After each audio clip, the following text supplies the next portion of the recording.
Good morning, folks. This is Dre Crawford, Recovery One Drones. I'm here today to talk about the recent amounts of what we call YouTube videos concerning the upcoming implementation of remote ID. Uh, it's not something new that has been established, and I'm the one who likes to deal in facts. Everybody's jumping up and down talking about it's a far reach for the government. It's this, it's that. Why are they targeting me? I don't bother anyone. I live out here in no man's land, and I should be able to do what I want to do. This is what I call the mentality you can't see the forest for the trees.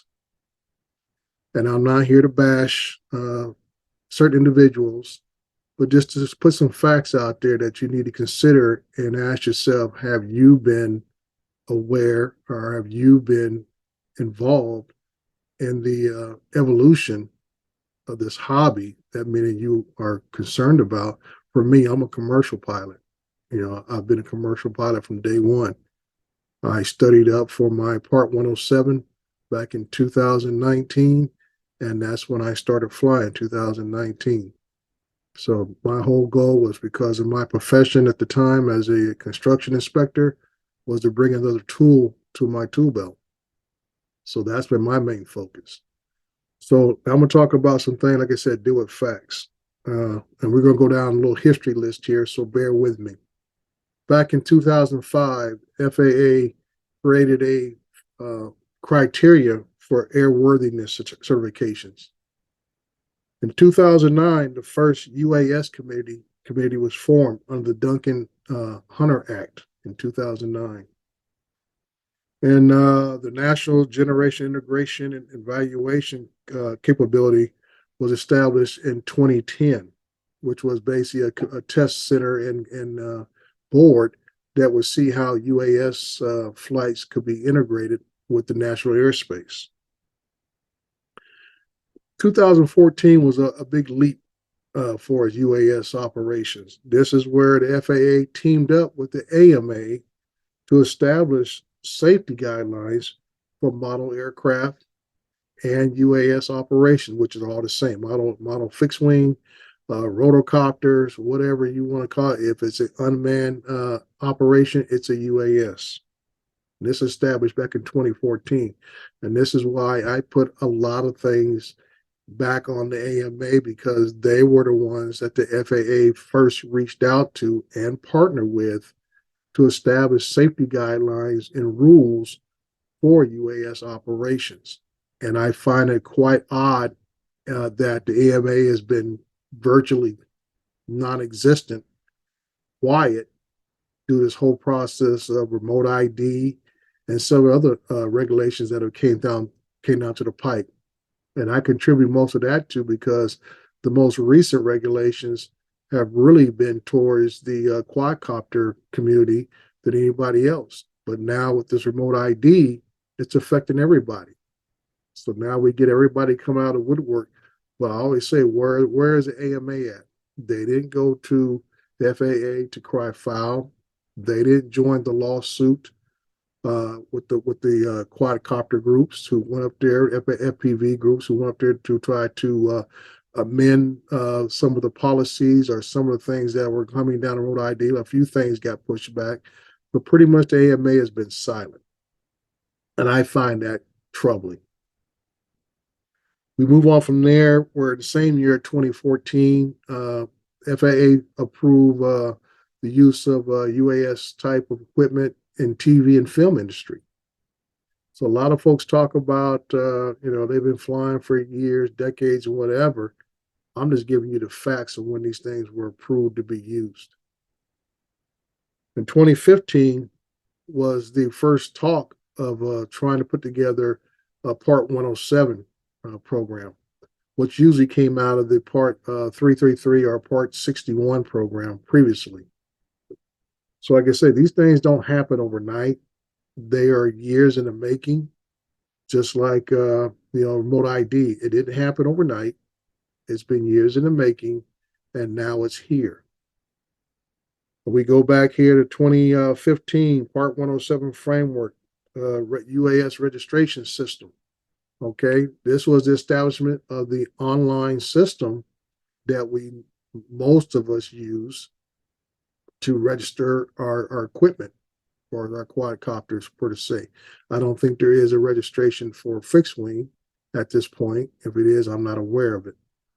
But this right here system here is for anyone who flies something as a quadcopter and fits the criteria that requires it to be registered. Now, once again, there's a lot of misinformation out there, and I would construe that with a video I just saw today, where the guy was trying to use a kid as an example of flying a sub 250-gram drone, and somebody can use a remote ID app to find this kid flying.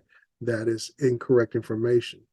If the sub is under 250 grams, the drone does not require remote ID unless it is used in a commercial activity.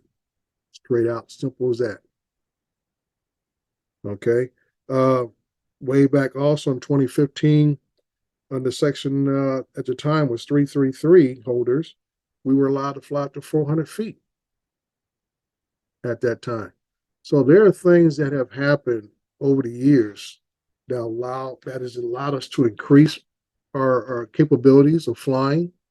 And there's also been regulations to restrict some of our flying, as far as no fly zones. There was a crash, I want to say, in the 2014, I think it might have been 2016 era time, that there was a drone crash on the White House lawn, which really pushed forward the need for no fly zones. So all these things are not just arbitrary things that happen. Sometimes it's a reaction. Sometimes it's a preventive action. And remote ID is something new, just like people got upset about the restrictions and the guidelines of Part 107. When I first got my 107, I thought it was kind of odd that hobbyists were able to do things that at the time I couldn't do without requesting a authorization or even a waiver. So over the past several years, those scenarios have turned around to where Part 107 operators are allowed to do same things as hobbyists and beyond, which is what we thought as commercial operators the way it should have been. Well, I'm just here to tell people, do your homework. At least do that.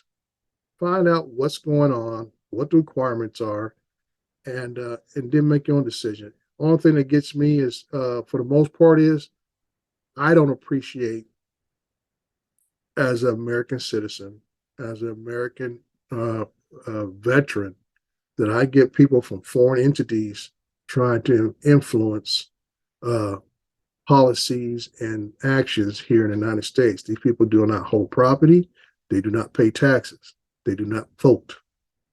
But they have managed to influence several others to put out misinformation, alarming information out there that is not based in factual information at all. But they're the first to want to cry about.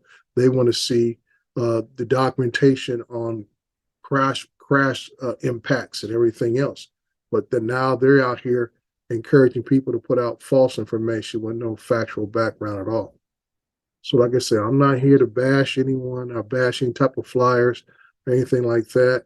Like I said, I'm a commercial operator, so I have a variety of drones, and I will continue to buy drones. Most of the drones I have now are in an enterprise level, because that's the field I work in. So when I go out flying, I am not out there for just the enjoyment. I'm out there as a contractor who does work. And that is the area I come from. So for me, because I am a company myself, I look towards regulation. I come from regulation as a law enforcement officer, a construction worker, inspector, a lot of different things. I'm a safety officer for a municipality right now. So regulations is what I go by. I may not agree with all regulations that come down the pipe. I might think some things are a little overbearing, might even be a little bit overreach. But like once again, it's not about me. It's about the general masses that it needs to cover. Every rule and regulation does not have to deal of what I do or what I've done, but it helps control the general population who is out there conducting such activities. So sometimes you need to worry about, oh, I'm out here on 600 acres of land and the nearest airport is 20, 30 miles away. And who am I bothering when I fly below the treetop levels? Or I fly even above 400 feet, because I've seen those videos out there. And the first thing when people say is, well, I'm not bothering anybody. But the fact is, it's the potential of it. And that's what the regulations state. You know, just because you can get on an open road highway doesn't mean you can go above the speed limit. Many of us do. But when we get caught, what's your excuse? You have no excuse. You say, well, there was nobody else on the road, so I decided to do 110. So like I said, there are rules and regulations out there for a purpose.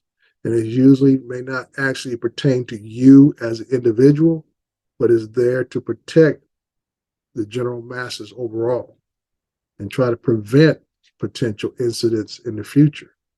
It may not be perfect, and it's not perfect, but this is what we have to work with. And I always ask that, there's always future movements that allow things to change as we evolve. Things change for Part 107 from its initial implementation. And I'm sure things will change for remote ID after its initial implementation. So sometimes you need to work within the system instead of trying to buck the system. This is Dre with Cover One Drones. Have a blessed day. Go out there, have fun. Is that what you do? And fly safe. Thank you.